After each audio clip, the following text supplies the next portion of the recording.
Mbalamusizaako amannya ndi Judith Mugeba Kyayita era nga ngenda basomera olugero luyitibwa Nsingobiseera. Awo lwatuuka ne wabaawo omusajja Alufayiri n'awasa mukazi we Tolofayina. Abafumbo bano bayagalana nnyo ebitagambika, kyokka ekiseera kyatuuka Alufayiri n'awasa mukazi we owokubiri. Abakyala bombi bazaala abaana abawerako, kyokka lumu Tolofayina yagenda n'akubawo akaana akawala akalungi okuzaama nga konna ensingo yaako yasibagana ebiseera. Abantu bonna abajjanga okulaba ku nnakawere n'omuwere nga bavaawo batenda obulungi bw'ebbujje. Okuva obuto omwana baamukazaako erinnya lya Nsingobiseera era buli omu ku kyalo kye yamuyitanga Nsingobiseera. Ye kitaawe yamuyitiranga maama ng'agamba nti yafaanana nguli nnyina n'amumalayo. Mukyala muto yafuna obuggya ku mwana ono eyasuutibwanga n'abayise. Lumu Tolofayina ng'afiirwa ewaabwe era bombi ne bba ne bessa mu ttene okugenda okuziika. Abaana bonna omuli n'Ensingobiseera baabalekera mukyala muto abalabirire. Olw'okuba olugendo lwali luwanvu baamalirayo ddala wiiki eziwera 3. Mukyala muto bwe yalaba nga bagenze ko ye nti ke kaseera okweggyako omwana Nsingobiseera eyali omuganzi nga ne kitaawe amuyitira lya maama. Yakwata omwana eyali aweza emyaka 6 mu kiseera ekyo n'amutuuza mu kisero ekiwanvu era n'amusibiramu n'emiguwa emirange mu byayi. N'amutwala ku mugga ogwewalako okuva ku kyalo kyabwe. N'alaba gye gukulukutira, olwo n'addira ekisero n'akinnyikamu. Bazadde ba Nsingobiseera bwe baakomawo mukyala muto n'abategeeza nga empologoma bwe yabayingirira n'esika omwana eyali yeebase ku mugguukiriro.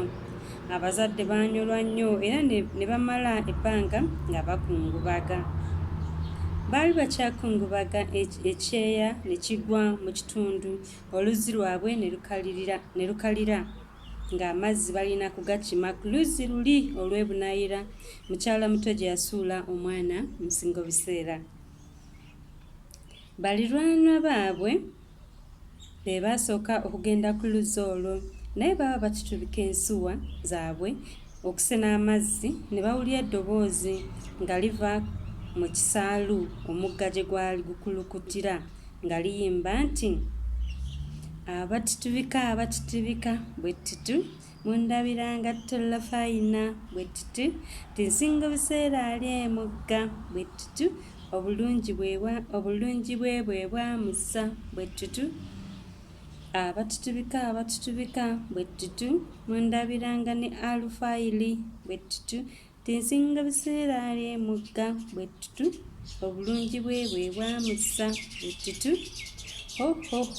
Balirwana baatya ebitagambika n'ensuwa tezajjula, baasenamu luzunzo ne badduka okutuuka ku kyalo ky'ewaabwe era ne banyumiza buli omu ekyali kibaguddeko. Bino bwe byagwa mu matu ga Tolofayina ne Alufayiri, nabo ne basalawo bagende beewulirireko. Baakwata ensuwa era n'abantu bangi ku kyalo ne babawerekerako nga baagala bawulire ekyeneena. Bwe baatuuka ku luzzi ne batutubika ensuwa mu luzzi okusena amazzi. Bagenda okuwulira ng'eddoboozi litandika okuyimba, abatitubika bwettitu mundabiranga Tolofayina bwettitu ti Nsingobiseera ali emugga bwettitu obulungi bwe bwamussa bwettitu. Tebaalinda ddoboozi kuddamu ne basamba olusaalu era gye baagwira ku mwana Nsingobiseera ng'ali mu kisero ng'ali mu kisero kye bannyika mu mazzi nga n'okuvunda avunzeko ekitundu eky'obutuuliro. Baamugya mu kisero ne bamuzza eka kyokka baagenda okutuukayo nga mukyala muto yasibyemu dda ebyanguwa n'adduka era tebaddayo kumulaba wadde okumuwuliza. Naleka bajjanjaba muwala waabwe nga n'ekyalo bwe kijaganya olw'okumuzuula. Munnange nga nange nkulabira. Mwebale nnyo, mwebale ddala okuwuliriza.